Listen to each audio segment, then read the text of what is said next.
Donc Julie Legoïc, bonsoir. Bonsoir. Donc tu es adjoint à la ville de Brest. Tu es en charge de la santé. Tu es venu ce soir à Toulon à l'invitation du Parti Occitan pour discuter avec nous de la problématique du tramway. Tu sais qu'à Toulon, nous n'avons pas le tramway parce que la majorité à l'agglomération y est opposée. Elle serait plutôt favorable à ce qu'on appelle le BHNS, bus à haut niveau de service, qui est pour nous extrêmement contestable en termes environnementaux, en termes sanitaires, en termes également de transport, de capacité de transport. Mais ce soir, on t'a invité plus spécifiquement pour parler de la façon dont le projet du tramway a été mené par la même majorité écolo, régionaliste et socialiste et communiste de la ville de Brest, et comment le projet a été créateur d'emplois et de dynamique sociale. Donc le projet sur l'emploi, on a envisagé l'idée que le chantier devait être créateur d'emplois dès le début du projet, avec immédiatement la création de formations pour les jeunes du territoire, avec immédiatement aussi la demande, l'exigence pour les entreprises de mettre en place 10% des heures travaillées en insertion. On a permis, grâce à un système d'allotissement aux entreprises locales, de répondre aux appels d'offres sur le chantier. Donc ce n'est pas un gros du BTP qui a répondu, mais plusieurs entreprises qui ont pu répondre. 90% des entreprises qui ont travaillé là étaient locales et ont pu ainsi préserver des emplois en période de crise. Et donc on a créé une dynamique autour de l'emploi sur le chantier du tram. Nous, en tant que régionalistes, nous sommes évidemment très attachés à la fois à une dynamique des territoires, donc en termes d'emploi, de l'emploi local, et également à la péréquation, la solidarité entre les territoires. Il y a un autre aspect que tu as évoqué tout à l'heure, pour favoriser l'emploi local, c'est la façon dont l'appel d'offres a été géré. Tu peux nous développer un petit peu ? On a choisi de mettre un opérateur qui est une société d'économie mixte qui s'appelle la SEMTRAM, donc avec des capitaux publics et des capitaux privés. Et ensuite, on a créé plusieurs lots, par exemple la pose des rails, les canalisations, la voirie. Ça n'était pas un chantier global, il s'agissait de permettre vraiment à toutes les petites entreprises locales de répondre. Parce que quand vous faites un seul lot sur tout un chantier aussi monumental, seuls Vinci, Bouygues ou Veolia sont en capacité d'être concurrentiels sur ces appels d'offres. Et nous, on a réussi puisque 90% des entreprises qui ont travaillé là étaient locales. Voilà, ce qui est là une grosse différence avec la façon de gérer l'argent public par la majorité UMP de la mairie et de l'agglomération, qui, à chaque gros travaux publics, ne font appel qu'à des sociétés internationales cotées au CAC 40, parce que l'appel d'offres se compose à chaque fois de lots uniques.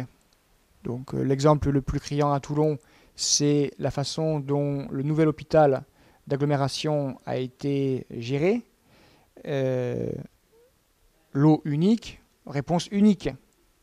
Alors qu'on aurait pu faire des lots multiples, pourquoi pas un en maçonnerie, un en plomberie, un en électricité, et ce qui aurait donné une chance aux entreprises locales de pouvoir se positionner là. En l'occurrence, ça a été un lot unique, et donc c'est Vinci qui a eu le marché. Et les conséquences de cette attitude politique, c'est que le chantier n'a pas ou peu été créateur d'emploi local, et il n'a pas été non plus créateur d'insertion, ou là aussi très peu. On annonce les chiffres de 5%. En tout cas, ce qui est certain, c'est qu'il y a beaucoup de jeunes des quartiers populaires de Toulon qui avaient postulé, mais très peu, pour ne pas dire aucun, ont été retenus. Maintenant, à Toulon, Nous allons être dotés d'un TCSP, un transport en commun en site propre. Mais ce n'est donc pas le tramway qui a été retenu, mais le BHNS, le bus à haut niveau de service.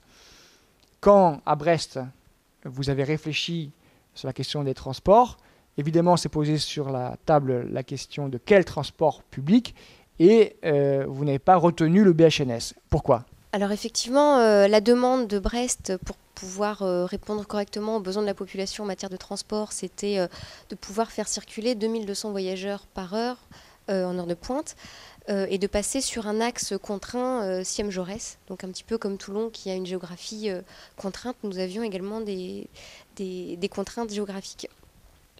Le tram-fer nous permettait de faire circuler ces 2200 voyageurs par heure sans problème. Par contre, le BHNS, pour une même fréquence, ne nous permettait pas de répondre correctement à la demande en nombre de voyageurs. Et on s'est rendu compte que si on voulait faire circuler autant de monde avec un BHNS qu'avec un tram, il nous faudrait un trafic très très dense d'un bus toutes les minutes 30, ce qui, sur un axe contraint,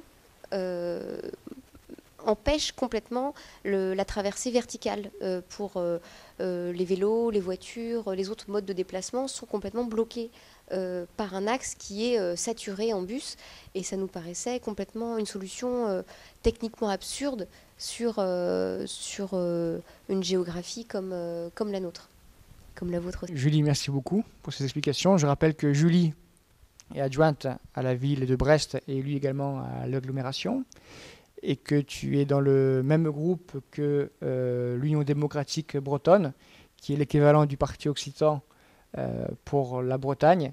Et cette dynamique commune que vous avez en Bretagne, entre régionalistes et écologistes, est tout à fait révélateur de convergence politique.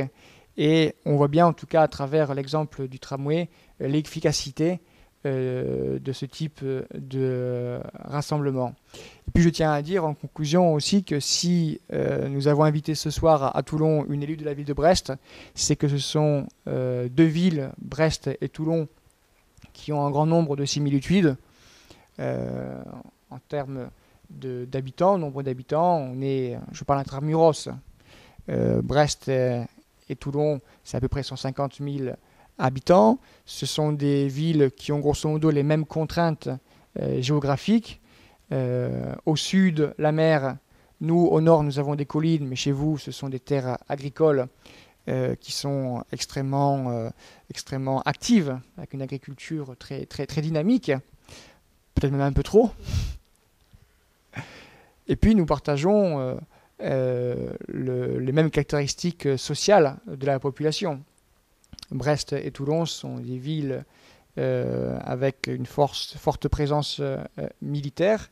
Et je crois sincèrement qu'au-delà de toutes ces similitudes géographiques, nous avons intérêt à tisser des liens très forts entre écolo-régionalistes toulonnais et brestois, parce que nous avons des populations, donc des citoyens, des électeurs, qui vont de Brest à Toulon. Et moi, j'aimerais que quand un Brestois vient s'installer à Toulon, il ne soit pas dépaysé, qu'il retrouve grosso modo les mêmes attitudes politiques, et inversement. En tout cas, Julie, merci beaucoup de nous avoir fait le plaisir de quitter ta Bretagne pour le soleil de Provence. Merci beaucoup.